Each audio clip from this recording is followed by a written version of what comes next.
এরকম যুদ্ধে কেউই জয়ী হয় না। আর আজকের বিশ্বে কেউ কারোর দেশ দখল করে নেয় না। তা যদি হতো তাহলে ইউক্রেন যুদ্ধ এতদিন ধরে দীর্ঘস্থায়ী হতো না, এবং রাশিয়া এবং ইউক্রেনের মধ্যে গোটা বিশ্ব বলতো যে শান্তির জন্য আলোচনা করো, তো তারপরে যুদ্ধ চলতে থাকতো। যুদ্ধ মানে ধ্বংসলীলা, এবং যত বেশি যুদ্ধ দাওয়া বাঁধবে তত আরো জোর গলায় বলতে হবে যুদ্ধ কোনো সমস্যার সমাধান নয়। কিন্তু সন্ত্রাসবাদের মোকাবিলা করতে হলে সন্ত্রাসবাদীদের চিহ্নিত করতে হয়, যেটা ভারত করেছে, এবং সেখানে দাঁড়িয়ে সন্ত্রাসবাদী ঘাঁটিগুলোকে হামলা করেছে, সবাই সমর্থন করেছে, গোটা বিশ্ব সমর্থন করেছে। কিন্তু তারপরে এই যে রিটালিয়েশন এবং তার ধরে এসকালেশন, এটা ক্রমাগত চলতে থাকে।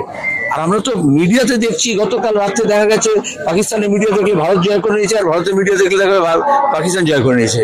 তো এই ভিডিও গেম, যুদ্ধ নিয়ে ভিডিও গেম হওয়া উচিত নয়। ভিডিও গেমের প্রজন্ম মনে করছে যুদ্ধটা বোধহয় একটা ভিডিও গেম, সেটা নয়। আসলে সীমানায় যে মানুষ আছেন, কালকে রাতে জম্মুতে আমরা দেখেছি, তার আগের দিনে জম্মুতে রাজৌরিতে দেখেছি, যেখানে দাঁড়িয়ে মানুষের ত্রাহি ত্রাহি রব হয়। কারণ যুদ্ধ তো সেনাদের মধ্যে হয়, কিন্তু আসলে যে নিরীহ মানুষ, সাধারণ গ্রামবাসী, সাধারণ নাগরিক, তাদের জীবন দুর্বিষহ হয়ে ওঠে। আবার দুই দেশের সরকারই তাদের দেশের মানুষের জীবনকে দুর্বিষহ থেকে সহনীয় করে তোলার জন্য যে পদক্ষেপ সেটা নেয় না, কিন্তু একে অপরের জনগণকে, তার জীবনকে দুর্বিষহ করতে উৎসাহী হয়ে যায়। এই জন্য সবসময় খেয়াল রাখতে হয়, রবীন্দ্রনাথকে এই জন্যই স্মরণ করতে হয়। আর এই জন্যই ওই ক্ষুদ্র প্রাচীরের ওপরে তাকিয়ে যেমন ধর্ম নিরপেক্ষ হতে হয়, তেমন দেশ নিরপেক্ষ হয়ে দেখতে হয় এই মানবতার অপমান হচ্ছে না মানবতার জয়গান হচ্ছে।